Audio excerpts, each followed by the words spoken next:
Let me ask this question to Dan and Ben. What's the story behind your new book, Who Not How, which is this book right here? That's what it looks like. And what results can people expect when they implement, the ideas that are in Who Not How? You want to go first, Dan? Yeah, I'll go first. And first of all, everything in my life except where Babs is concerned starts with Joe Polish. So if you want to go back to the beginning. And I mean that, so Joe and I have really hit it off. We've been great friends for 23 years now. And I met him because Joe came into Strategic Coach, and we're not alike. We're very different. We're very different from each other. And but there's just a connection that was made immediately. And, we do things in very different ways.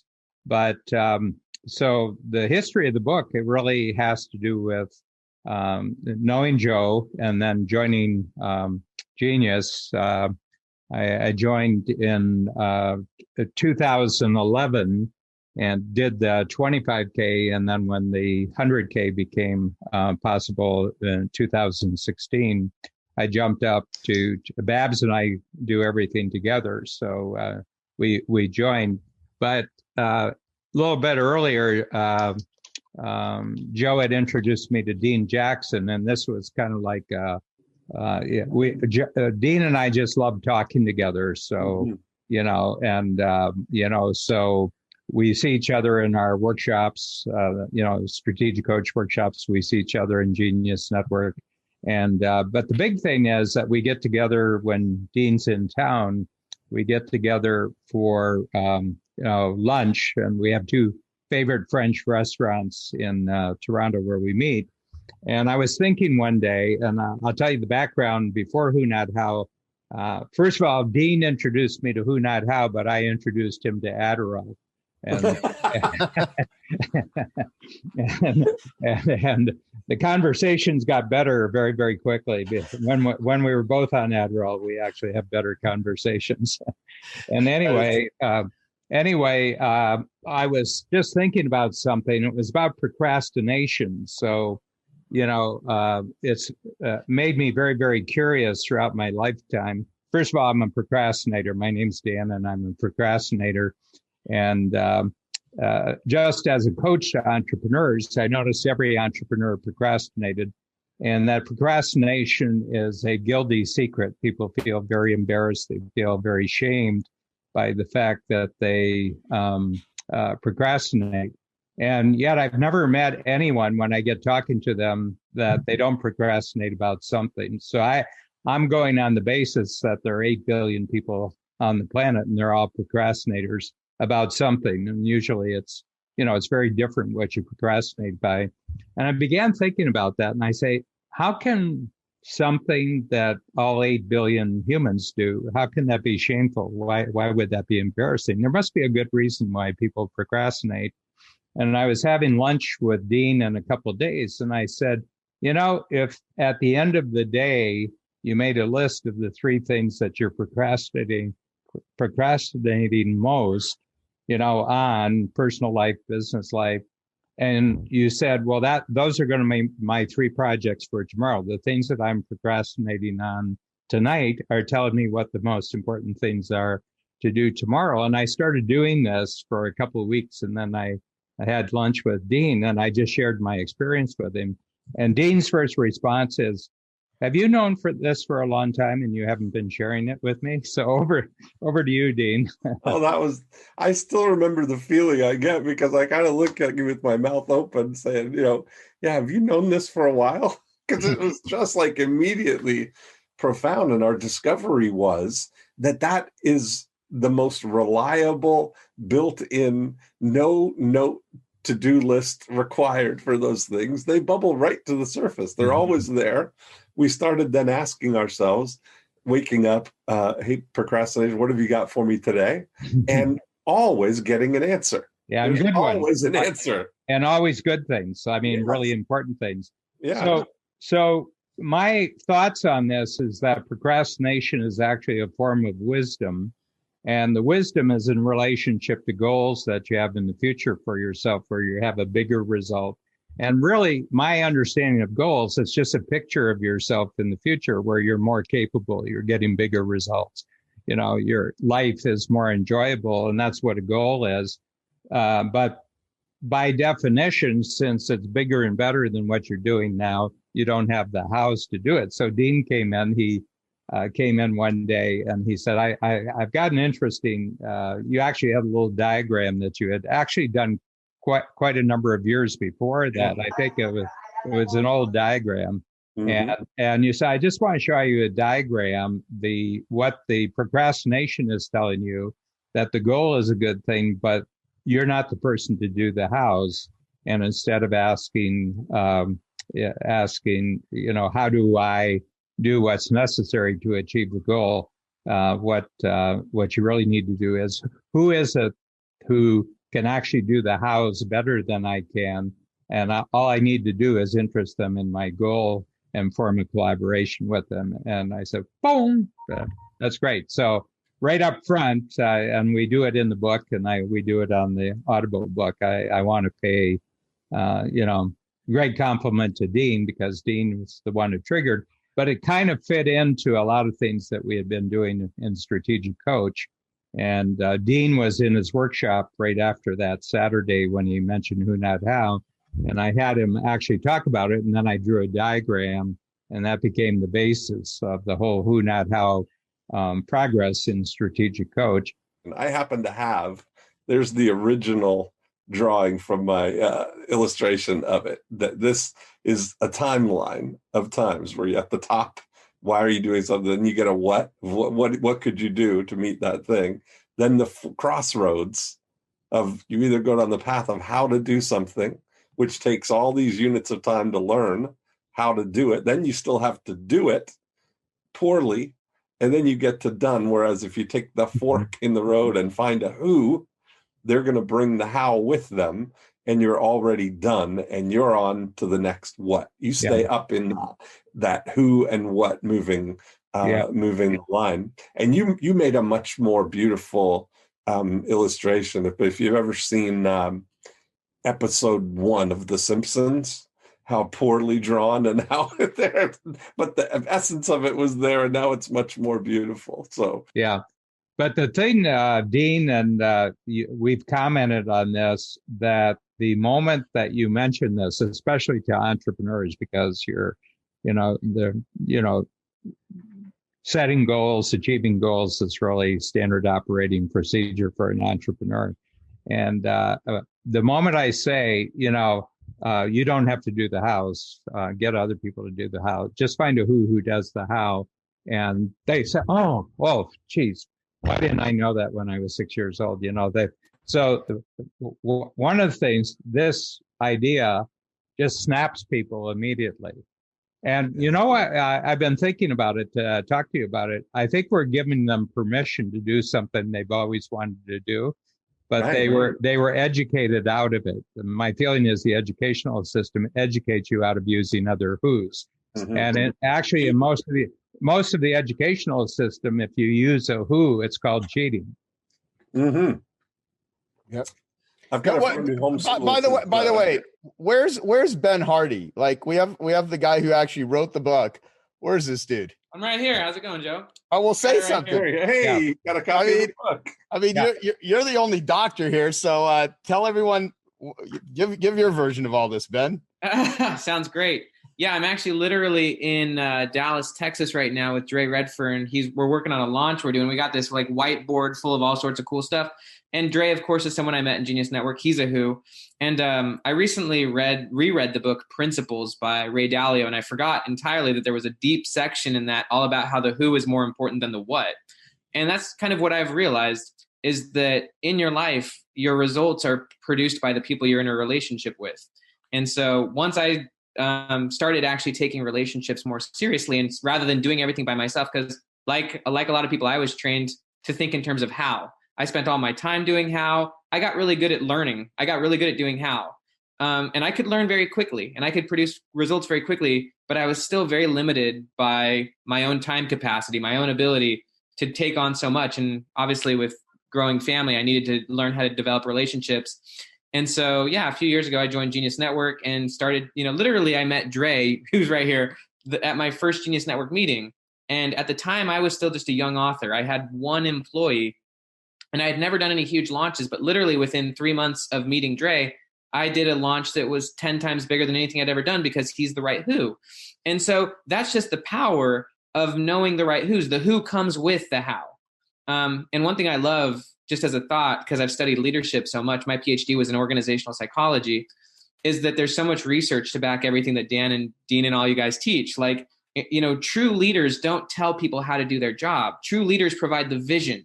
They provide the vision and why it's so important and detail the vision so specifically that the right who comes. The right who comes and they don't need to be micromanaged. Instead, they're just empowered to do the how. And that's what I loved about this project. So thanks to Dan for letting me write this book. And quick props to Tucker Max, because Tucker Max was really important for this book. One thing I just want to share about my side of the book, when I first heard Dan talk about this idea, I thought it was so powerful and inspiring that I wanted to do a major book on it. I had already done I'd already done Willpower Doesn't Work. I'd already been working on other books, but I really wanted to take Who Not How to another level, and I couldn't do it. I got stuck, and so ultimately I needed Tucker Max. But one of the things that Tucker Max, aside from helping us get the book deal, he helped me do is he helped me be the who.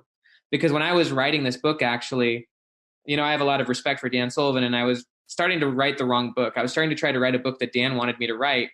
And ultimately, Tucker helped me be the who. Tucker said, Ben, you're the who. You need to write the book that you would write. You're the who only. And Dan even told me the same thing. Ultimately, Tucker helped me to say, Ben, you're the only person that can write this book. And Dan's the same person. Dan said the same thing. He said, Ben, I'm not going to tell you how to write this book. I wouldn't even know how to tell you how to write this book because you're the person who does those kind of things. And so it empowered me to take full responsibility of my how, and it helped me to become a better person. I think that's what relationships are all about.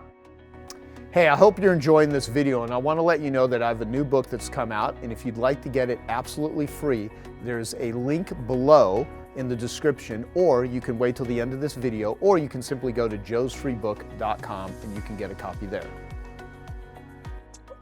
Here's what I've noticed a lot. There's a lot of people that want to go out and meet individuals so that they can get what it is they want. And I think all of us, and when I say all of us, I mean me, you, Ben, Dan, and Dean, we're very collaborative. We're very reciprocal type individuals. And I think that is, not only has that allowed me to build so many relationships, but also it's relationships with the right people. Have I developed and been a giver to the wrong people? Certainly. I mean, we invest time, we invest money, we invest energy. I mean, all of us are, those are the things that we can spend.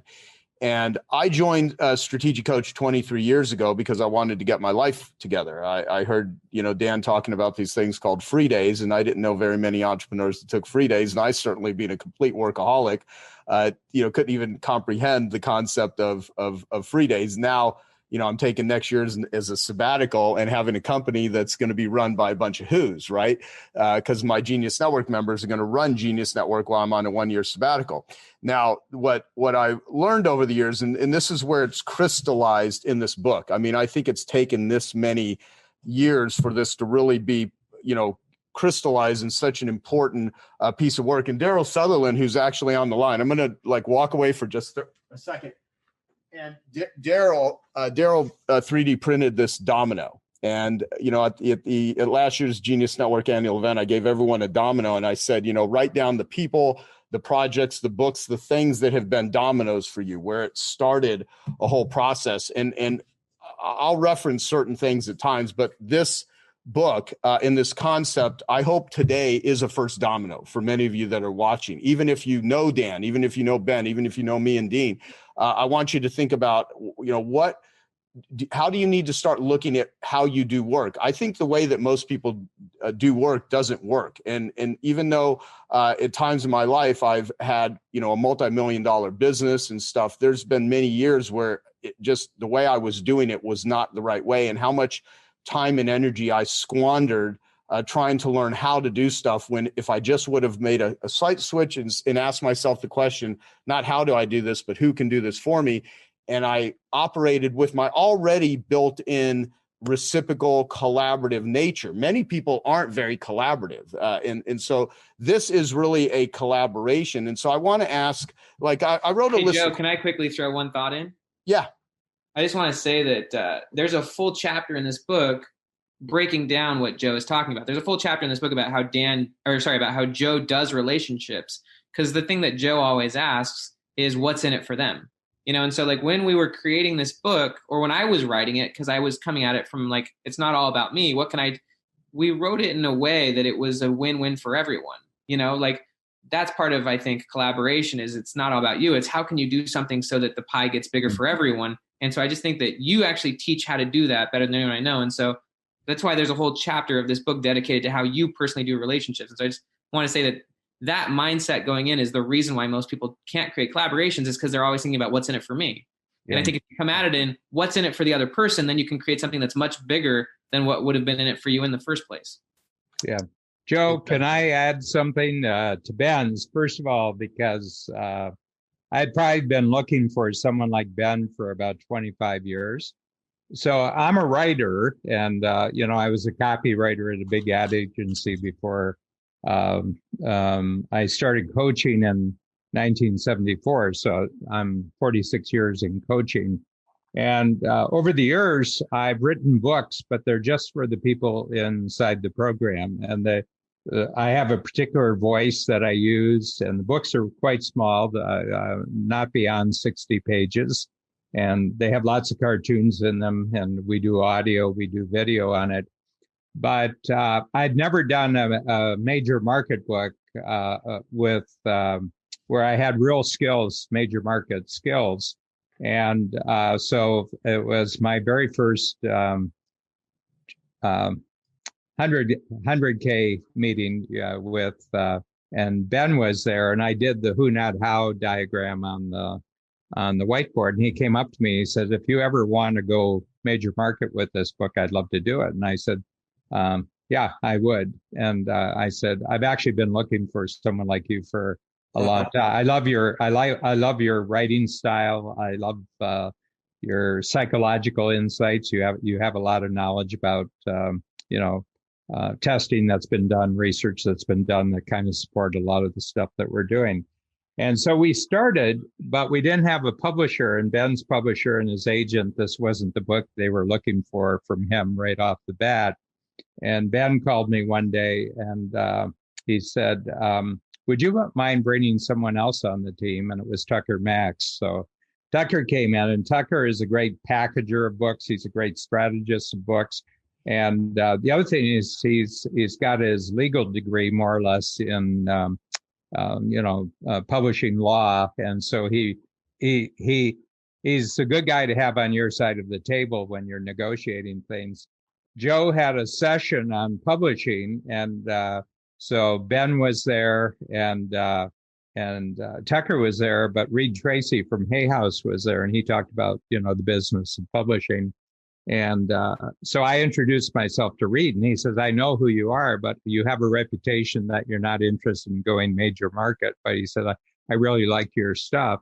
And long story short, Ben and Tucker and Reed got together, and they put together a deal for this book. Now, I should tell you, Ben talks about making that a win-win.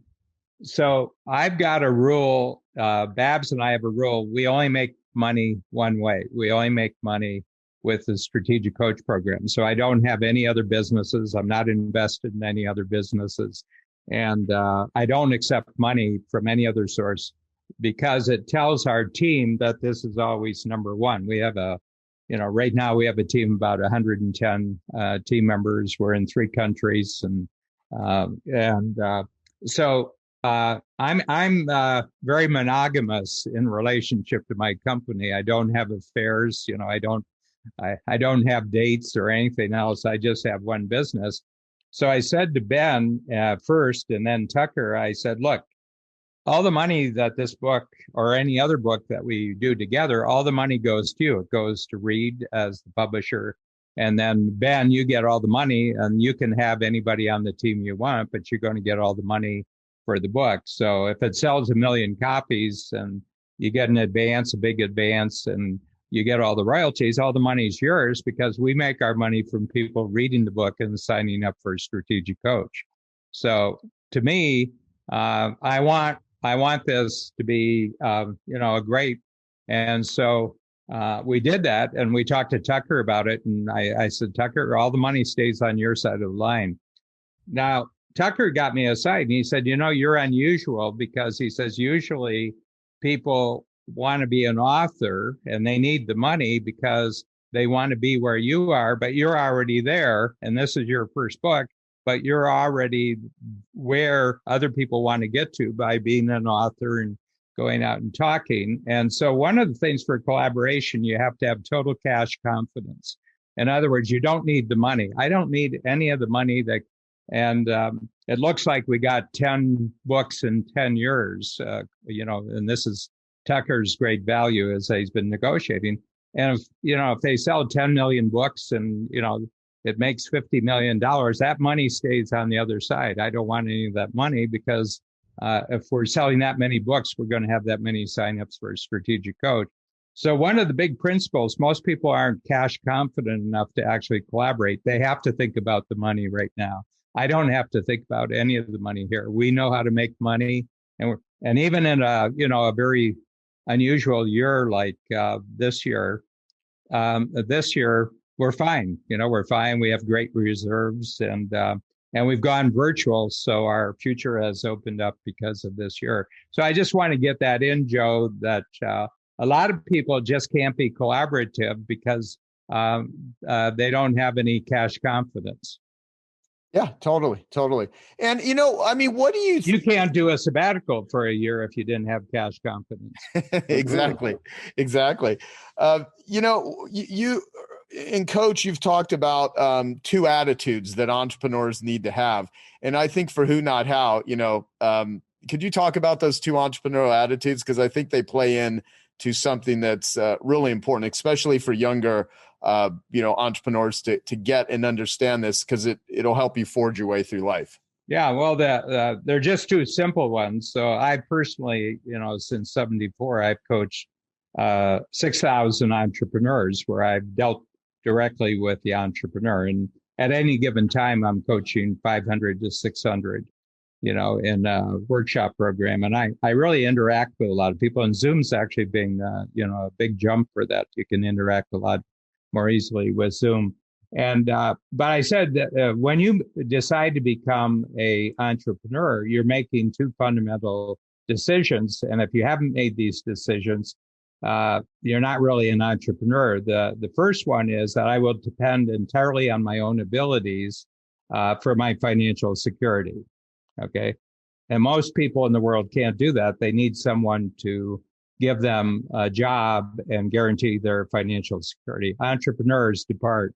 And I have to tell you, it's only 5% of the population, adult population in the world that ever makes that decision. And the other decision is I will expect no opportunity until I first create value. So you have to lead with that. You have to be the first one to create the value. You can't say, somebody give me an opportunity, and, there's an attitude among a lot of people, I would become an entrepreneur if the government would give me a forgivable loan. Mm-hmm.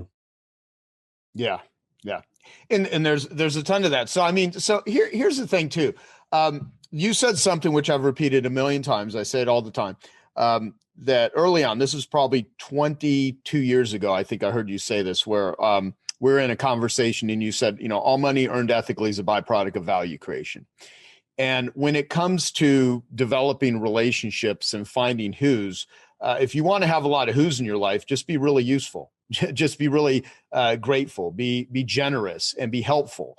And if you can produce a result for somebody, produce the result. Don't talk about producing the result. You don't build a great reputation by talking about what you're going to do. You build a great reputation by actually doing stuff.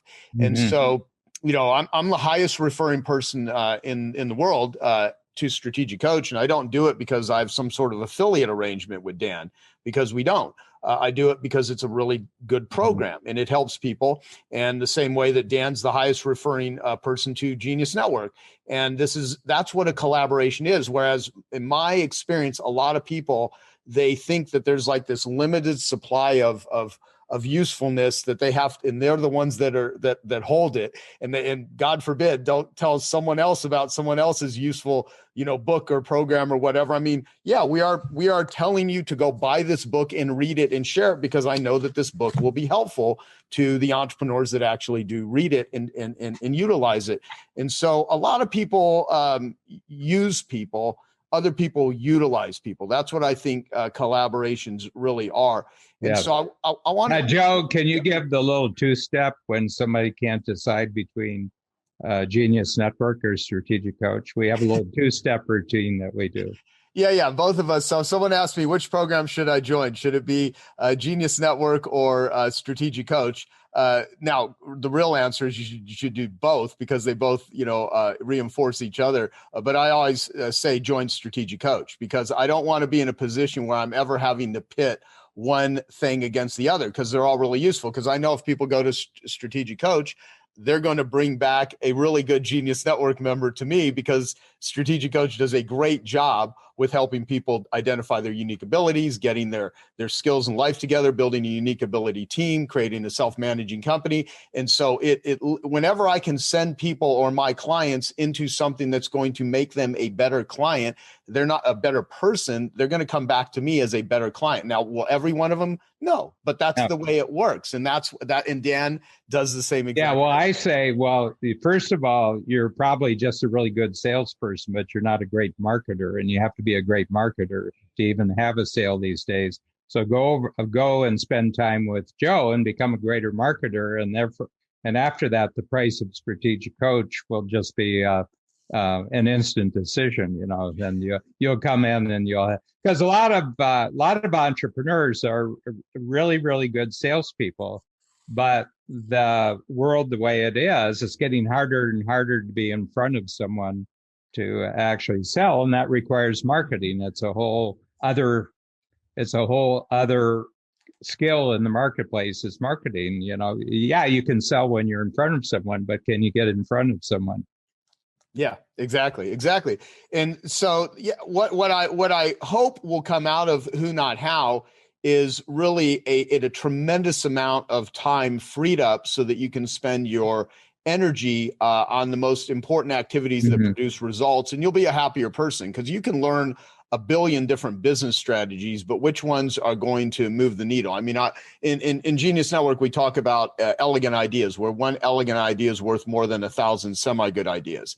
One elegant solution is worth, 1,000 semi-good solutions. And so, Dean, why is Who Not How an elegant idea and an elegant solution applied? I want to hear your perspective on this, and I want to hear Ben Hardy's perspective on it, because I really think Ben has just having to written this book. It's not about just writing; it's about a deep dive into this particular subject, and so that's what Ben does.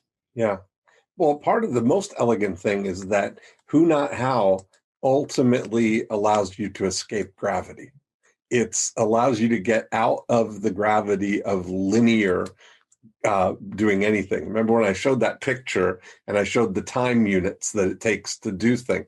Time is a linear thing that it has to be established and it has to be experienced in real time. So the only way to learn how to do anything is to invest the time that it takes to learn how to do it. Now, when you're doing that, when you're faced with this, I want to do this thing, but I don't know how to do it. So you have to go down this path now, and you're writing what I call this blank check for the only non-renewable asset that you have, which is time, to do something that you're not even sure you're going to be able to learn how to do well, or how long it's going to take you to do it.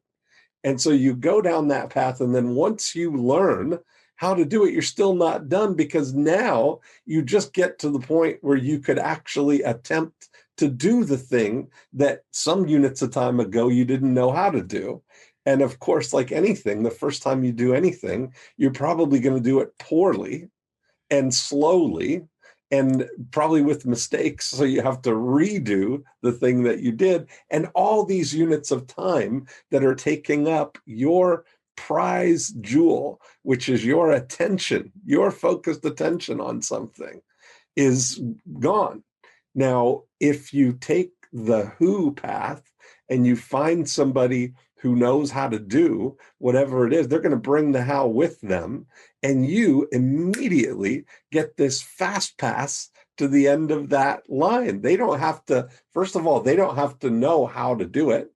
They don't have to figure out how to do it. They've got the knowledge. So now they just need to do it. And because it's what they do, they're going to be able to do it much faster than you would be able to do it at their expert level of getting it done. And you get a predictable outcome because they're presenting themselves as a reliable someone who can do that. Now, once you've got this capability stack, once you've got this, Dan mentioned the words cash confidence, the next level of this is capability confidence. If you've got now the capability to do anything that anybody knows how to do, it changes your vision. Right now, you don't have to limit your vision to what I was just contemplating on this in my journal over the weekend, that I don't have to limit my vision to what I know how to do. I can expand my vision to what the world knows how to do, because now I've got access through Cloudlandia to every capability in the world, and it's a multiplier. And that's what's really where we're talking about this. That's the biggest thing that we're doing now, is this migration as a society to Cloudlandia, where the rules are different. It's not a linear. We're in a digital and a multiplier kind of a atmosphere. The atmosphere is different, right? So you get to move about that faster. The pull of gravity is different. Just like when you go to the moon or you go to Mars, the pull of gravity is less. So it takes less work to do things. That's what we get now if we embrace this who, not how, setup. Equip ourselves with finding who's. That's where something like Genius Network is a way to expose yourself to who's who know how to do stuff, and to expose yourself to ideas. What's. Yep. Well, that's the way that Dean, I think of what are the connections? Because if there's anything that really is about what I attempt to do is connect people. I want to connect people with the right ideas, the right methodologies. I want to disconnect them from the things that cause them suffering, which is why I do so much work in the addiction recovery world. And I want to connect them with the right who's. So Genius Network is like a giant who network. And I think that's why many people invest to come to Genius Network, is so they don't have to go find these who's. The who's are there, and I assemble them. So the question becomes, how do we access them? I've read through some of the comments, and certainly there's so many, I can't read through them and stay focused at the same time. I pop in and look at a few of them. Yeah. And there was one early on along the lines of, but aren't the who's really expensive, and finding the right who's. And so I have a couple of thoughts I want to ask you guys about. And when I say you guys, I mean Dan and Ben and you, Dean, there's that one line, which is hire the best and only cry once, right? Versus, don't hire the best and cry many times. So that's one thing. The other is a lot of who's don't require money. I mean, if you actually, I have a tool, and Eunice, who's up in the room, can you at some point I'll bring it up, My Genius Network. Can you grab me that tool, please? Thank you. And so, like a who for me is my assistant, Eunice. I mean, she's been with me for 25 years, or now 26 years? 25 years. Yeah, she's going to, after 26, she's probably done. No, but so the thing is like, if you just simply are helpful to people, a lot of who's you already know, but you haven't thought of them. Thank you so much. Like, I have a tool in Genius Network called My Genius Network, and we have people write down who it's for. And then I have these circles, which I started this as one of the first tools in Genius Network, where it's like you in the middle. See this little, can you see it? Okay, a little red person. And then there's these circles, and I would have people write the name of, like, if you think of the 8 most important people in your life, who would you put? And then you'd put the skill or capability underneath. That's one way to use it to identify, who's your genius network. Another way is say you want to get in better physical shape. Who are people that that are geniuses at eating and exercise and nutrition? Maybe a yoga instructor, maybe a massage therapist that can help you in health. Any type of trainer. If you want to write a book, who are the right who's? So what happened in Genius Network? Tucker Max, Reed Tracy, Ben Hardy, Scott. There's different individuals that allowed this Who Not How book to happen. But the way it works is then I have people transfer the name of who are they? And see, it says right here, it says who, right? I've been doing this for 15 years. Genius or wisdom they have. What's the genius or wisdom? How can I help them? And then how can they help me? And that's where everyone that is not a collaborator messes it up when working with who's, is they always think about, oh, I want to meet this person so I can get something for me, instead of what does this person actually, how can I help them? And there's this wonderful thing that my dear buddy, Robert Cialdini, who wrote the book Influence, has been writing about for 30 years called reciprocity. And, when you are helpful to people, they naturally want to help you back. And so whatever who's that you want to identify in your life, there's plenty of things if you just thought about it. And the book is a roadmap. That's why you need to read the book. The book actually explains what to do and how to do it. You can literally develop the skills of making yourself such an incredible asset. So you're a who for many people. I mean, how many of you know that you're somebody's who? Raise your hand. Mm-hmm. Yeah. Okay. And there's a lot of stuff that I suck at that I have no clue how to do, and that I could learn how to do it, or I could just find someone that already knows it. Because Ben and Dan and Dean have said it already. If you find the right who, they bring the how with them. Mm-hmm.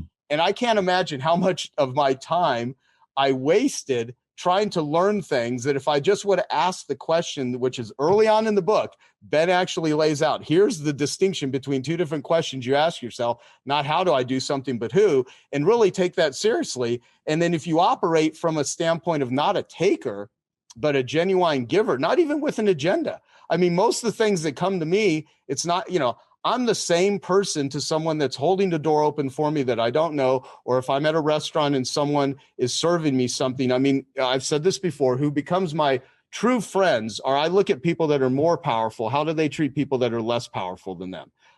I'm going to be helpful and courteous to a lot of people. When it comes to your time, your energy, your effort, and your unique ability, if you direct that in the right ways and you find the right who's to do everything else, not only do I think will your income dramatically multiply, your free time will dramatically increase if that's what you want, but your happiness will be much bigger. So Dave Streen, who I mentioned earlier, he's the one with Charlie who was doing the meetup groups. He had a question about Dave. Can you unmute yourself and ask Dan that question that you private messaged me? Yeah. First off, I wanted to say real quick that I'm the perfect example of you and Gina. I asked you, should I join Genius Network first or Strategic Coach? And about a year and a half ago, you told me Strategic Coach, and I'm so glad you did. I just signed up for my second year, and I told Dan at the morning buffet that before the first meeting even started, that I already got my money back tenfold on it, because the prep work changed my thinking already so much that it's just been phenomenal. And so, yeah, I'm a living story of that reciprocity back and forth between you two. So Dan, my question was if you can touch on a little bit about your concept of unique ability and how that applies to finding the right who.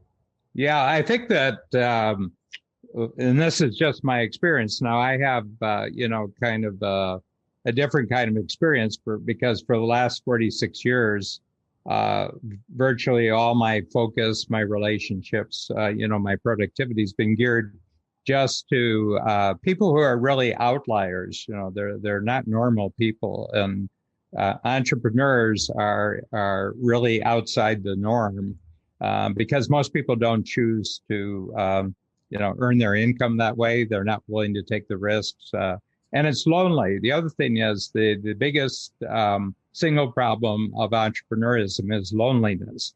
If they're addicted to something, it's because they're lonely. If they're they're unsuccessful in their personal life, it's because of loneliness.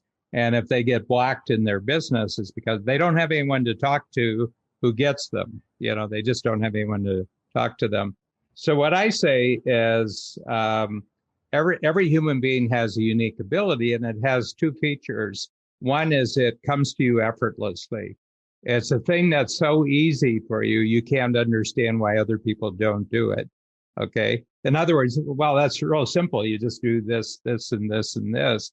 And that tells you it's a unique ability. And the other thing is, it's actually very enjoyable to you.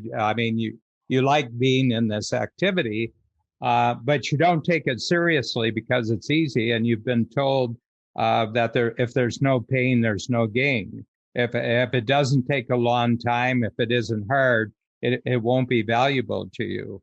And my sense is, well, first of all, that may have been true 100 years ago. It may have been true. But once you have the internet and once you have, as Dean talks about, Quadlandia, all the rules of the world change. They change.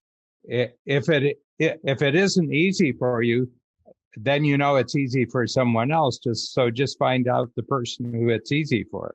And you know right off the bat that if you ask them to do it, they'll love doing it. And Dave, I'd just like to get across a distinction here, because you're in your second year of coach. Who's your coach, by the way? Chad Johnson. Oh, yeah, Chad's a wonderful person. By the way, he has 11 children, and they're all homeschooled. So anyway, the thing about it is this is not delegation. Okay, so I want to make a sharp distinction here that who, not how is not delegation. And a lot of entrepreneurs really hate delegation. And the reason is because the person they're delegating to, they think is not as good as them. They're maybe 80% as good. And then they're going to have to train that person, which they don't really like doing. And then once the person does it, they're going to have to manage that person, which they really don't like doing. And then if it's a failure, then you got to start all over again. So the distinction I like, who, not how, is that you're going to someone who's way better than you. You're not going to someone and you don't have to train them in anything. You don't have to manage them at all. What they like is that you're using their skills to achieve your goal. And if you utilize people's skills in an exciting project, they'll even do it for free. Because the world doesn't give them many opportunities to use their skill, and you're giving them a skill. And so I just want to point out that, the biggest who, not how of my life is Babs Smith, who's my partner. So we've been together for 38 years. And just to give you a test of how good this collaboration is, when the COVID started and the pandemic started, our way of making money was completely ended because we do in-person workshops, okay? And so within 2 days, the whole company switched from in-person backstage to virtual. And within 10 days, we had gone virtual with our offering. And all of our workshops are in person. And now we're starting virtual only workshops. So people will only, and we just had our first 60 people and they come from 21 countries. So my feeling is that being forced to go virtual will take us 10 times in about the next 10 years, just because our market expanded by now 100 times with that. But I will tell you this is 7 months we did the transition, and I didn't spend 1 hour on that transition. I didn't spend 1 hour. Babs and the team and our tech department and everybody else, they did the whole transition. I didn't do anything. So I was completely free just to go on working with Ben, creating new workshops the way I normally. My life was not changed at all. I didn't change. And because Babs runs the company and she's my who runs the company, and I'm just responsible for what's presented new in the workshop. So and the first time I met her, I showed her my thinking, and I used her company. I took her through my company, through my thinking process. And she says, this is going to be really big. And I said, oh, you think your company is going to grow? She said, no, your process is going to be really big. And about 2 years later, she said, forget my company. I want to run your company. So that's, yeah. And she's really, Babs is so magical, she doesn't even know what the magic trick is. I mean, she just has a phenomenal ability of putting teams together of people, and she's created the whole company. I often say, if I hadn't met Babs, I'm just a smart drunk worried about the rent. I went to see Daniel Amen, and I got my scans, and he looked at my scans and he said, "I've heard you're successful, and I don't know how with such a shitty brain." So that was it. So that was good. He did, however, take my money. Anyway, I'm a coach, but one of the reasons why I'm a coach is that I'm very coachable. So I have a lot of people who I really watch and I learn from them. And Joe is one of my really great coaches because Joe has an ease about himself, when he's in public that I really admire. And most people who have seen me over the last 3 or 4 years, it'll be 5 years since February since I've been in 25K, they said, "You've really loosened up." And I said, because I watched Joe.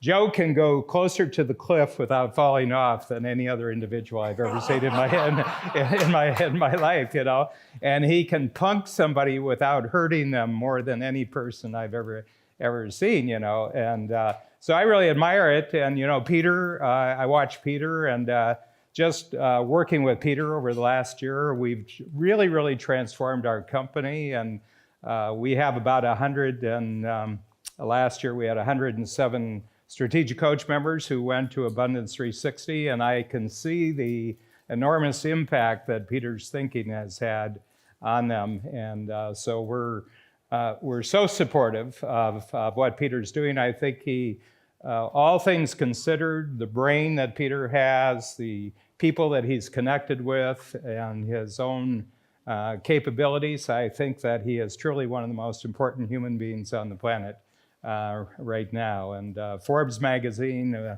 several months ago, I think it was about 4 or 5 months ago, listed him as one of the 50 most influential human beings on the planet. And they had him listed, it was down around 43. And I sent him an email, and I said, 43rd? I said, must have been Russian judges. Must have been Russian judges. So I said, I wanted to recount, because I don't know who's above him. So anyway, I get enormous inspiration. And my friend Richard Rossi, I've got so many individuals here who I gain an enormous amount about. The one thing that I have really focused on for a long time is the mindset of 10 times. And so I believe for a number of reasons, 10 times is a very useful thought today simply because of the capabilities that are in the world around us. And Peter gave a very, very good background to why it's so possible now for us to think in terms of 10 times. And it's because of all the exponential capabilities that are now being created in the world around us. So this wasn't true. I was born in 44, so I just celebrated my 70th birthday in May. And I have to tell you, Richard and I have conversations because Richard is, checked around for 6 years, and then he said it was okay for me to be born. 6 years, 10 years, 10 years. And we talk a lot about it, but the things that you are doing in today's world simply weren't possible for someone of your intelligence and creativity in the 1950s. I have to tell you, this was not possible.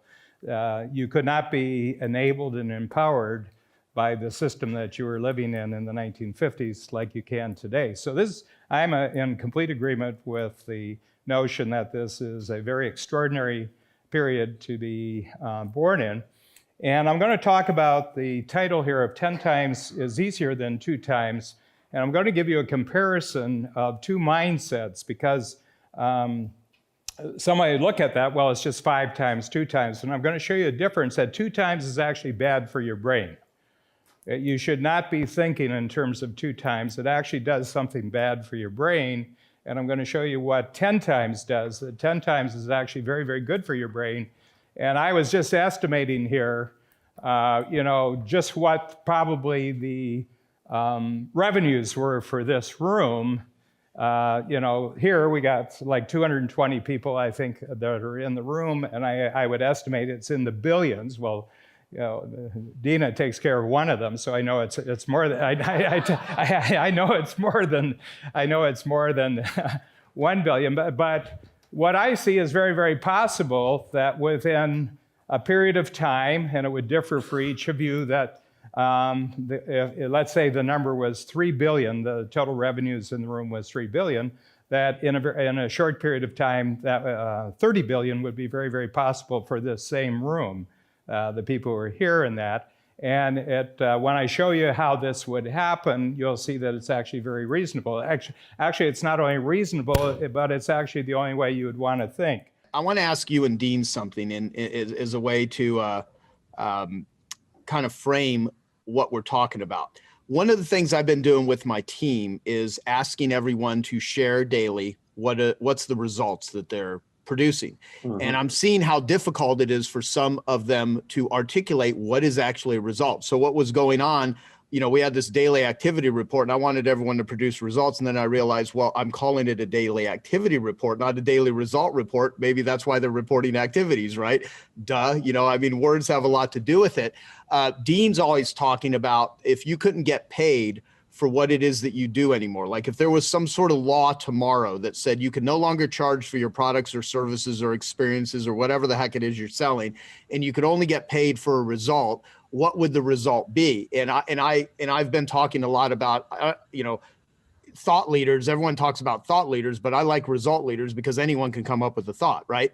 So Dean, how would you define a result? And I'd like to hear the same thing from you, Lee. How would you define a result? Because everyone here, they want to produce results in their life. And in order to produce a result, they need capabilities. So I think they're here with us today to see what sort of inspiration, encouragement, how-to ideas, that sort of thing. And then, of course, Ben Hardy here with the who, not how. This is a great thing to, frame this conversation. I want to hear, what is a result? What does a result mean? So that we know if we're doing it or not. So you go first, Dean.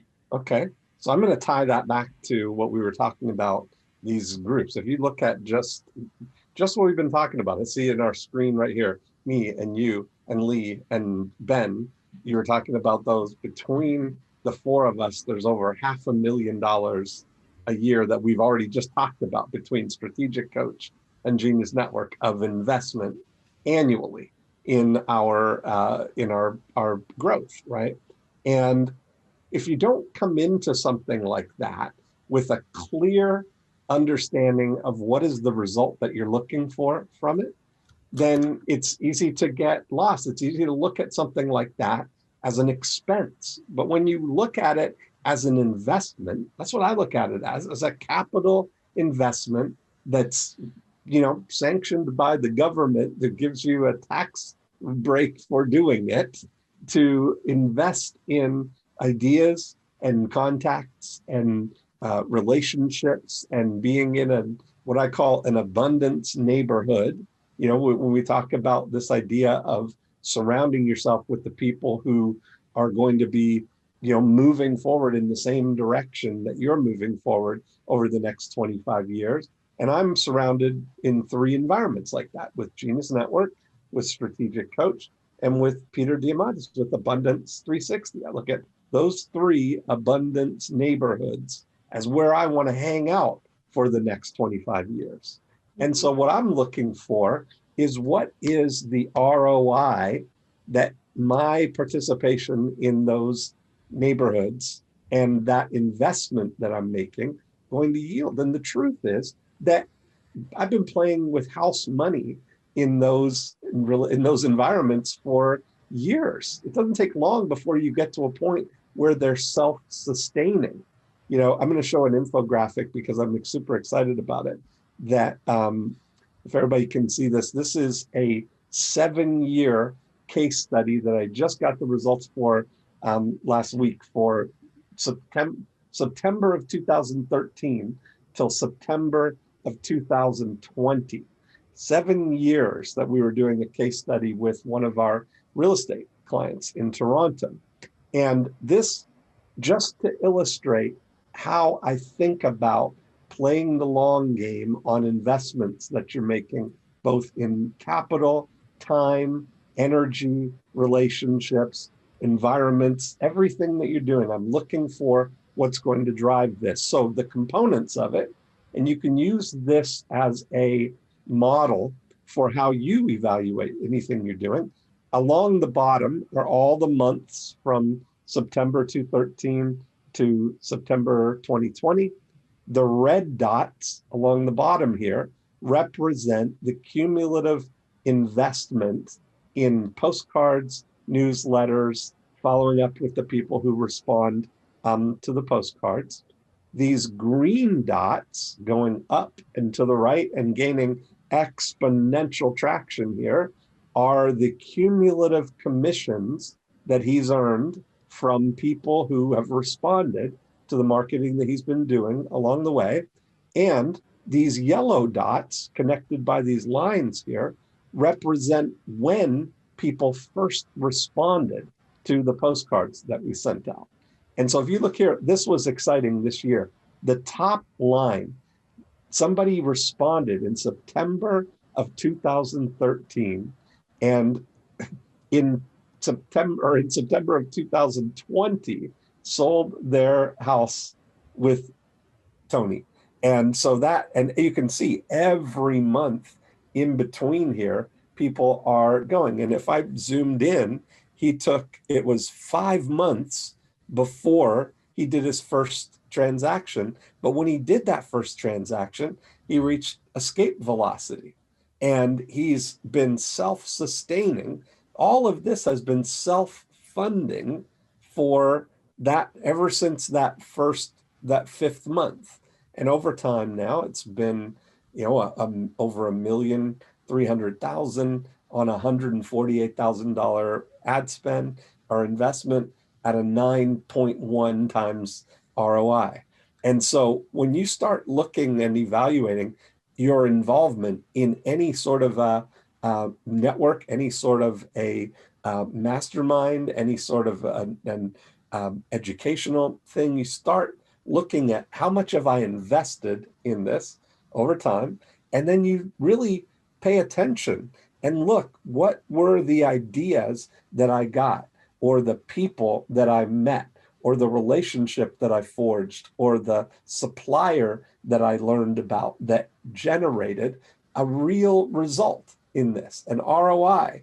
And ROIs of money are the easiest thing for you to track. That's really why we're in this game of business. That's how we keep the score for things like that. So that kind of mindset, if you look at it for something in strategic coach, how can you point back if you're honestly reflecting on things that you're learning and saying, what was this, what freedom did this bring me? Or what result did this bring me? Or what insight did this bring me? Or who did I meet that led to this decision that got me into this outcome where I ended up with money? So that is certainly one of the ways that we keep scoring. If you start evaluating the relationships that you get into, and you start looking at them and driving that ROI, not just passively sitting in there to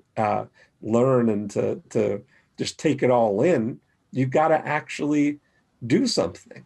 You got to do it. You got to find a who, or tell your who's to do what you learned. I surround myself in those environments to be exposed to what's and who's that I can deploy to get a result. I don't want to do anything. Love it. Love it. Thank you. So Lee, follow up on that one. What are your thoughts? I love it because Dean and I think a lot alike. Of course, I'm going to look at return on investment in dollars, time, passion, and relationships, right? Mm-hmm. For me personally, the ROI, I'm fully content with the ROI I have in my companies already. So now it's just adding extra value, adding extra ideas. But the relationship piece, that's the most important piece to me in the communities. Like, Joe, if you look back to my first Genius X meeting with you, the very first founders meeting, people that I met in that group are lifelong friends. And not just that, we're doing business together. We're talking behind the scenes. We're talking about what's really going on in our life and how do we improve and support each other through it. So I think that, you know, the connections is really the most important to me. I'm looking at return on investment on connections, but also what can I give? I'm more of a giver. I usually come into the meetings not needing anything, but I love giving and sharing and giving people public relations ideas and just building relationships. And so that's my most important piece. No, totally. Well, you're a giver. So, you know, like my book, Life Gives to the Giver. I mean, this is really about being a giver, and it's about making an investment. I mean, the graphic that Dean just showed is really a visual representation of an investment in learning ideas, applying them, taking certain actions. And so, I mean, I think we all look at this from an investment standpoint, in that the deeper you go with anything that is producing a result, the better the results tend to be, especially in the long term. So how do you said something really important though? Dean said he's looking at this, and I am, and Dan Sullivan teaches us this also, which is looking at it in a 25-year relationship. This is not just about 1 year. This is about building over time. And I think about my tenure in Genius Network from the first year to now. I mean, these are deep relationships that I have now, but it took years seeing each other, sharing problems, having hot seats, being in the meetings, going to Arizona. It took years to get to this point. And so now you could really see the difference between people just starting out and building those relationships versus already having them. So I think the ones of us that have been in Genius Network for years, we actually get to be mentors to the new ones coming in and shortening their learning curve and letting them know which are great contacts for them. And I think that's one of our abilities to help blossom this group even more, is looking at it almost like big brothers, big sisters to the next generation coming in and really connecting and being part of that. I see Ben doing that all the time. Ben is so great about sharing those little things that inspire people. And they're like, oh, they feel so much more included and so much more seen because he does share that with them. So I think we can all do that. Yeah, no, that's awesome. And by the way, like, let's make a contrast to different people that are on right now. So we've got a really wonderful, amazing, charming, caring person by the name of Ben Hardy, who's, an author. He's written 3 books. And then we have Jeff Madoff, who also has been a guest on here with us. And Jeff, do you want to say anything about Lee? Hi, Jeff. Where is he? Unmute yourself, Jeff. I am unmuted. Did you like the wonderful way I just edified you with love and care and compassion and honoring? To be compared to Ben Hardy is such a rare honor, and to be mentioned by you in front of such an august group of people is such a rare honor that I am greatly humbled and horribly grateful, Joe. Oh, my God. Thank you so much. I don't remember what I just said, but thank you so much. No, so Jeff wrote the book Creative Careers, which I would highly recommend you all go and get Jeff's book also, which I think a lot of you already have, because when Jeff was a guest on here a couple months ago. But you've known Lee for a while and you've interviewed her before. I have had the pleasure of interviewing her. I met at one of the Genius Network events in Arizona, and she was great. And we talked also in the room where it happens, outside there in the lobby I want to be in the room where it happens. Exactly. Right. Yes, the Hamilton room.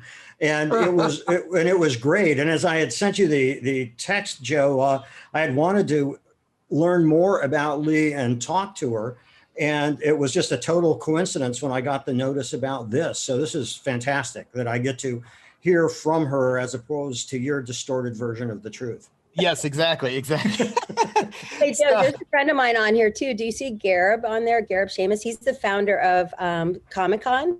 Oh, and really? I invited him on, and this is a new person. I don't even think you've met him before. I get to introduce you, but Gareb's amazing. He has sold over 5 million tickets to events with lotteries. Now, in this world, he's converting and changing to online. And I just love bringing people like that in this community so they can see other rock stars just like them. And Gareb's a friend of mine also, Lee. I've known Gareb for a while, and yeah, he does really, really interesting work. It's very cool.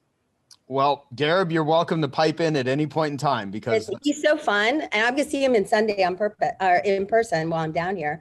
And Hi, everyone. There he Nice to is. meet you. Hey, Gareb. So what is your favorite? I'd love to ask you what your favorite comic is. What's your favorite book, and like what's maybe like a favorite movie? So from a character standpoint, it's always been Spider-Man. You know, I was born in Queens. I have the same physical build, but I've always felt like someone that's had a greater responsibility, you know, than where I'm at. And when you put on, and I was very close with Stan Lee, and as he always used to say, is like when you put on the mask, anybody could be Spider-Man. So I always had an affinity towards that character. As far as movies, you know, the last Avenger films, Infinity War and Endgame, were just absolutely extraordinary masterpieces of film work. Just literally taking you on a 10-year journey to get to that point was just unbelievable.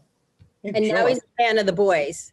The Boys is unbelievable. Yeah. So we're actually doing a private autograph signing with Anthony Starr, who plays Homelander, and Erin Moriarty. So we've got that coming up. So that's actually pretty exciting. That's funny. Go ahead, Dean. That's to say, Gareb, he may be our 1 degree to Kevin Smith. Do you know Kevin Smith? Oh, I know Kevin very, very well. Yeah. Oh. I kind of grew up with Kevin when he first did the movie Clerks. Yeah. I became a huge fan because he was the one that he had all these comic book references. And then when he did a book called Chasing Amy, which was about a comic book, he created these characters called Jay and Silent Bob. Yeah. And when people he wanted them to feel like they were real comic book characters. So when I spoke to Kevin, he asked me to do, at the time, so I published a magazine called Wizard, if anybody was a fan of comic books growing up. So for over 20 years, I published the magazine. We were in 75 countries and dozens of languages and sold, you know, lots and lots of copies of that book. So we put Jay and Silent Bob on the cover of the magazine, which he then handed out at Sundance so that he can show everybody that, hey, these are real comic book characters. That's awesome. Wow. Small world. Well, So there you go. I mean, it all goes back to relationships and ideas, and, you know, putting them out into the world, and which has to do a lot with, this may sound like a sidebar, but we're on I Love Marketing, right? So this is an I Love Marketing virtual meetup group, which this all started from Dave and Charlie doing the Scottsdale meetup group. And that's how it ended up becoming these ones we've been doing over the last few months. So Lee, how would you define marketing, and why do you love marketing? Well, marketing connects people. And for my companies, I'm always looking for a way to allow people to see what do we do, how do we do it, and how we can serve them. So like in the veterinary industry, we have a holistic hospital. So we're looking for that top 5% of people who love their pets so much, they will do anything. And they come to us and we teach them proactive care, and we teach them how to have a longer, healthier life with their pet. And people who want to do better in the world. I just absolutely love supporting them on their journey. Great. Yeah.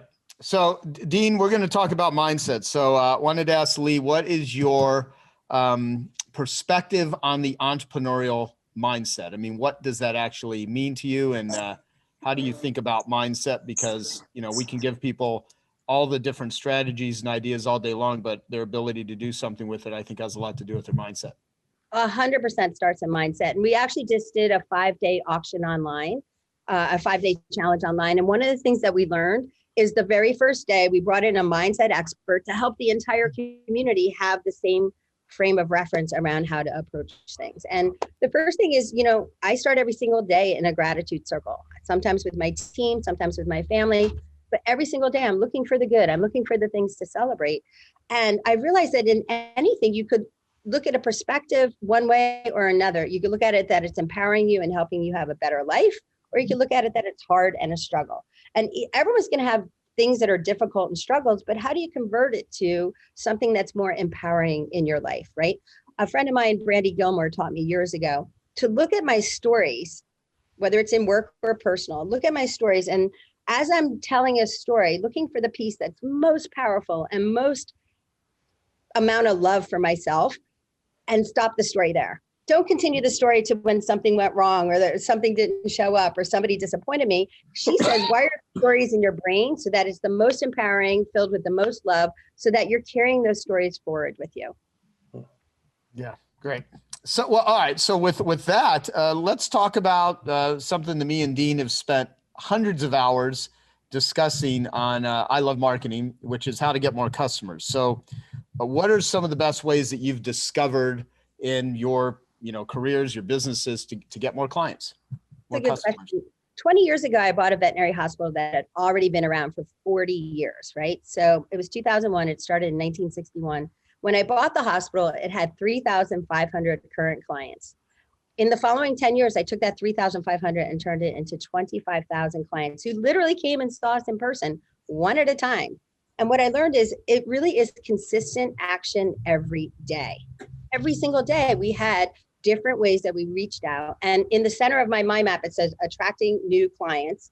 And then we had 13 different ways they could find us, right? We had a mind map, 13 days, 13 ways. And the reason it's 13 ways is because there's 13 weeks in a quarter. And every week we deep dive on one of them. One might be networking, one might be JVs, one might be social media. Doesn't mean we ignore the other ones, but each week we deep dive on one and get really crystal clear on our plan for that quarter. And then we repeat it the next quarter. But it started with the mind map I wrote maybe 20, 25 years ago, and I still use that foundation. But in 2008, when the market crashed and veterinary hospitals were empty, they had hallowed halls, they were taking clients and making them part-time employees, we were bursting at the seams. And the group was wondering, like, how did we always have more clients coming in, even in a down market?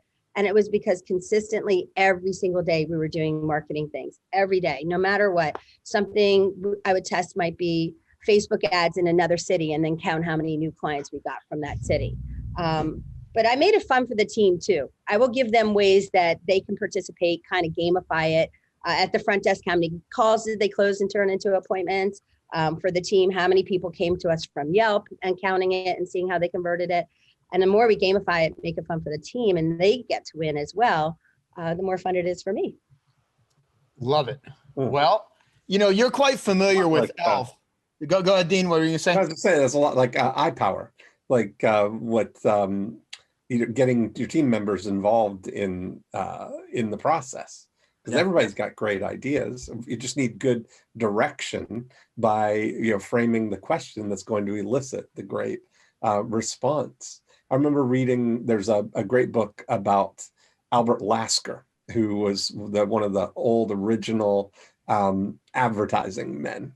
And when they were selling refrigerators, back when refrigeration was brand new, one of the things that people were afraid of is that they didn't want to have something that was plugged in all the time and sucking electricity, because they were new to the whole, you had this meter outside your house that you could see it moving. And when that's moving, it's costing you money.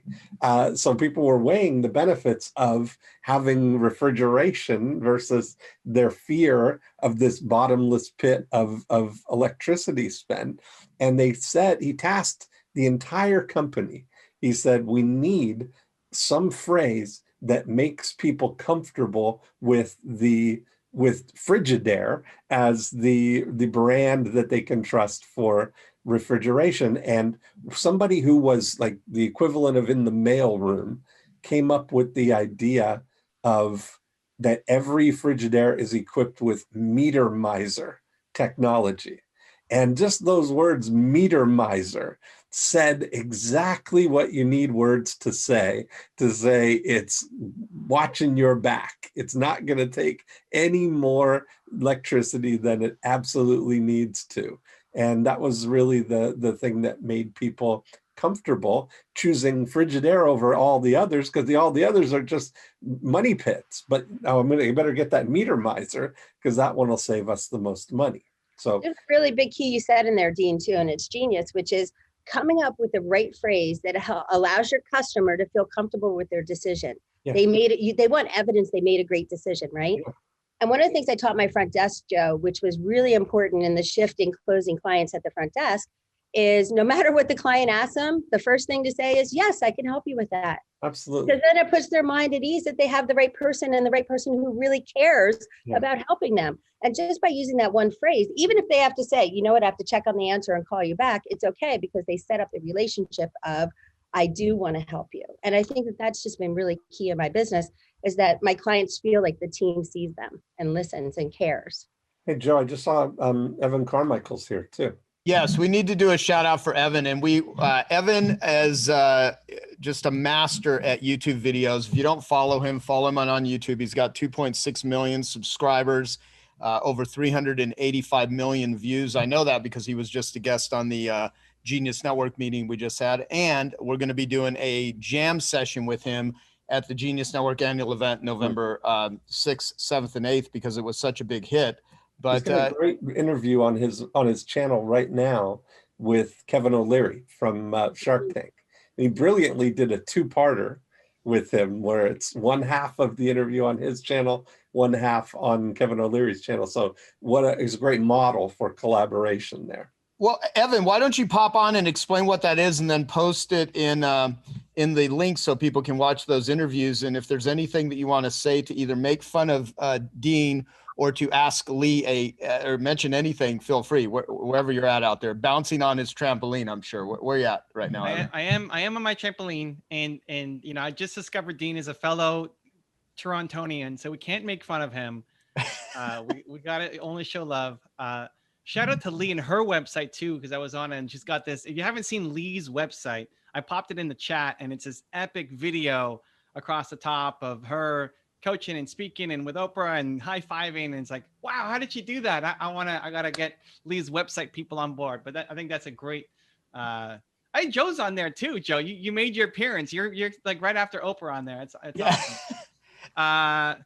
The link, I don't know where the link is. I'm sure it's somewhere off my YouTube channel, but Kevin O'Leary is trying to grow on his YouTube channel, and he wanted to do something. He wanted to do more collabs, and he happens to be in Toronto as well. He wanted to do something in person because all of his stuff has now been, remote and, COVID era.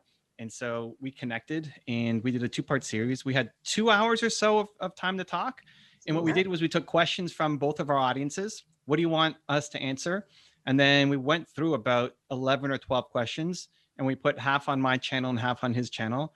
And since I edited it, or my team was editing and filming it, we took our favorite questions and then gave him the rest. But they're still good on both channels. And one of the great things you can do on YouTube is there's a thing called an end card, which in the last 20 seconds of every video, you can call things out and it's clickable.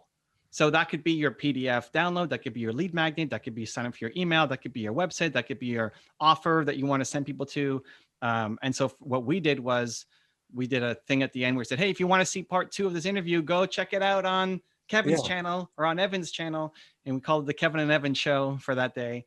And it's just ready to do collaboration. So anybody who's doing YouTube, I always love Genius Network events. They're great, amazing people, huge, warm hearts here. And so I'm looking forward to the annual event and jamming out with all you guys. Awesome. Yeah. Awesome. Yeah. And there's a bunch of Genius Network members that are here too. So Evan's going to do a whole session on just how to really build and grow a sustainable, YouTube channel. So, which is awesome. So Lee, you know a lot about ELF, easy, lucrative, and fun, running an ELF business versus a half business, which I refer to as hard, annoying, lame, and frustrating.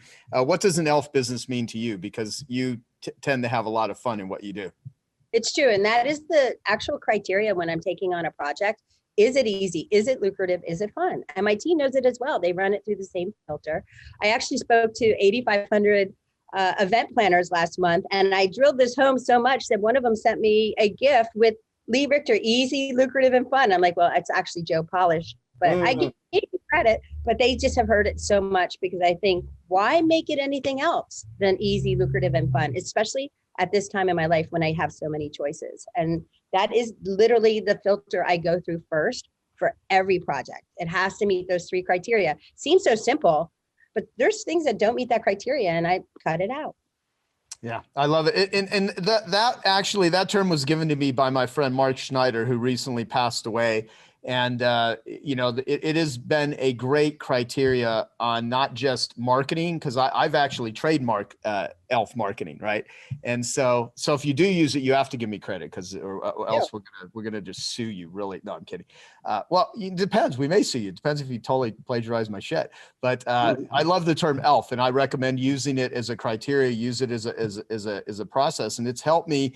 I used to think of it just as marketing, doing automated robotic types of marketing methodologies, but I now apply ELF to people, projects, anything, because if it's not money, is it easy, liberating, and fun. I even apply it into my personal life. So I'm going to take next year as a sabbatical, and so there's going to be a lot of things that need to be just ELF for me that aren't money related, but they're, it has to be liberating. So I highly encourage it as a filter, because the Genius Network members, we have a tool called ELF versus half, where they list what are the people and the projects and things in their life that are ELF, and what are the things that are hard, annoying, lame, and frustrating, and really take a look at, how do you eliminate the half, and how do you get to the ELF? So one thing I have this question I wrote down here, and then I'm going to ask Jeff Madoff to ask you a question about PR. How can people utilize tough times, as many people in the world have been going through incredibly difficult times with the pandemic? How can people utilize tough times as a springboard for greater success? And what does that word that gets thrown around a lot, success, mean to you? Well, success is that I have freedom of time and I can make choices on how to spend that time. That's what money buys me, is freedom of choice, period. That's how I see it. The way right now, looking at tough times, the first thing I did, I remember on March 16th, I sat down with my manager and I'm like, what has changed in our world right now? And we wrote a list of 25 things that have changed based on COVID and the pandemic, but immediately turned it into what can we do about it? And then a week later on Slack, they were celebrating how things were actually getting better, but it was because we were identifying the challenge and overcoming it together that they were excited about it, right? They weren't afraid anymore. And they also knew if any changes happened, they'd find it on Slack. So they didn't have to worry about us making different changes and doing things in the company unless they were included. But I tell you, we have had so many more opportunities come out of this pandemic. Our company's up 31% this year. The team feels essential. They feel excited. They feel like people really need them and want them. And so what I do is I highlight that every Friday. I write, here's 10 things we're celebrating right now. And one of the things I've learned is to share that list with our clients coming in too, so that they could see the value of the team. And by sharing it not only with the team, but with the clients, they could see we're celebrating the team, but also what we have to overcome as well. Because the clients are coming with their perspective of what they have to overcome, but they're not thinking about all the things we have to do to be there ready for them. And so I think by highlighting that, it's now elevated on both sides, the appreciation. The clients appreciate the team more, and the team appreciates their position more. They have seen so many people lose jobs, lose opportunities. And even last Friday was Boss's Day, and they came in and they wrote me this beautiful card. And each one of them is like, thank you for being a leader and helping us be happy rather than scared. And I think a lot of that is just being consistent, sharing what is the challenge, and then overcoming it together. Damon, you have your famous shark points. Jay, you have many things, 3 ways to grow a business, the strategy of preeminence, power of Parthenon, 9 drivers, etc. Of them, which one single principle or concept would you keep and use if you could only choose one, and why? Which is like, what's the most important thing? Mine would always be my first of the sharp points, and I have various different ones. So a lot of time my sharp points is SHARK, and depending on who I'm speaking to, some can vary. The S is always that about goal setting. I always attribute reading a book that probably the entire crowd has read, Think and Grow Rich, the first time I read it at 16 years old. And I didn't really understand the value of goal setting until I was probably about 20. And after that, immediately my life started to change. And I don't say that casually, and I don't know if anybody here, does not know what goal setting is. It is not about, what you're going to do this week. I have 10 goals. 7 of them expire in 6 months. 2 expire in 5 years, and 1 expires in 20 years. The ones that expire in 6 months, I read them every morning and every night before I go to sleep, 5 days a week. It's the last thing I think about when I go to sleep. It's the first thing I think about when I wake up. And I make them very, very, I set my goals very high. I usually get to about 50% or 80% of the 6-month goals in regards to accomplishing each one, and then I reset them for another 6 months. Interesting. And those have been, over the course of my life, those have always been the ones that I've gone back to. I do find that 3 months or 6 months out of my life when I'm going through extremely challenging times, it could have been my divorce, or it could have been various challenges, and I start maybe drinking more than I should or hanging out more than I should, and I find that I don't do that, and after a while, after 6, 7 months, I find that my life and or my motivation have taken a large decline. So I have been through that part of not goal setting probably about 6 times in my life, and those have been actually the worst times of my life. Wow. I love the whole thing of the goal with an expiration date. I mean, that's very interesting. I mean, I put deadlines on things, but I've never really kind of thought about it. Yeah, they have expiration dates, and I find myself getting anxiety around that. If the goal is the 15th of March, why am I feeling like this? Mm-hmm. And then I reset them. Wow, okay. You? I would fire myself if I was interviewing me for this one, because I'm going to give you a double answer. But probably the most important distinction, ideology, philosophy I ever learned, and I can be very arrogant about it because it wasn't my own originally, but was the strategy of preeminence. It's really redefined what I've become as a human being, as a contributor, as a catalyst to others, a benefactor, guide, advisor, and it's also it's propelled people to the highest level. And I'd like to actually tell a simple story because it's quite profound about it, but also I'd like to give a context about relational capital, because there's a depth and a breadth of it that is so transcendent to what somebody would think of as an affiliate deal. But just, I mean, to give you the simplistic concept of preeminence, it's basically to establish yourself as the only viable choice, the most trusted advisor for life. You have a moral responsibility to guide people to what's in their best interest. You can't let them buy less, more, or less quantity. You may not even allow them to buy from you, or you can't allow them to buy from the competitor, not because they're a son of a gun prick, but because they're not going to add the value, the support. Your goal is not to fall in love with your product or your service. It's to fall in love with the people whose lives you're transforming. You have 4 categories of clients, certainly the ones that pay you, but then the others are the ones you pay, your team members, your vendors, your advisors, and your goal is to enrich their life, to grow, to add value. That's the important part, but it is totally external. And the real key to it is you don't wait for money to change hands to start investing. The preface or the premise is, in any relationship, one side is always being asked to invest first in the other. And your attitude is, I think you're a good investment, so I'm going to invest, but you're going to invest real value. And you can't invest real value if you don't have a clear context of what value is defined as by the various segments of the market you're trying to take. I can go deep on that, but forget that now. So we've done billions of dollars for clients using very sophisticated relational capital. And it's totally different than an affiliate deal. Mm-hmm. You know, it's like we will find people who have very trusted, credible relationships with the market that our client wants to reach, and we will engineer extraordinary relationships. And the easiest example I can give you is an old one, but it'll show the differentiation. I was laughing. Somebody wrote me the other day and said, I want you to promote my software. There's a $100,000 top prize, and I'm giving my Porsche. And I said, well, first of all, I have more than one Porsche. Second of all, I don't do things for that. If it's got value, I don't make it another 20 or 30 grand ain't going to change my life. So I'd rather do it gratis if it's going to really impact the people. But when we used to do really integrated strategic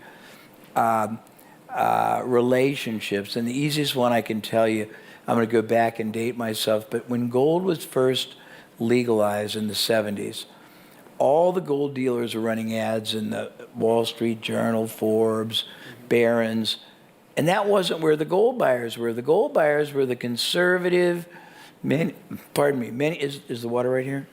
Many of them were the libertarians, the von Mises, the Hayek type people, and they were subscribing and paying money to any of about 40 different newsletters that were out there. And I was the down below the surface strategist, mastermind, ethical puppeteer for all these people. And I also was the mastermind for this gold company that sold physical gold. Physical means you buy it, you get it. You can buy physical gold, you can buy options, you can buy bank owned, and I've helped all kinds of companies like that. But we would go to financial newsletters, and we wouldn't say, send out an email for us. We would strike a long-term arrangement. Well, first, we would be the recommended provider of the hard asset. Every time a new subscriber came, they would get from us a kit that would explain hard assets, give it the context, have interviews with prominent economists and advisors, including ones that didn't like gold, so that it had balance. Our deal was 4 times a year we would pay to put out special editions of the newsletter that would chronicle a lot of hard assets, and we'd pay money for great respected, iconic writers, and we would be featured in it too. Thrice a year we would do regional promotions where we would do programs on site all over the regions for these newsletters, and they would be for profit. We would use part of the money we were spending to get an icon, then we would speak. Any profit we would give them, but it gave us credibility.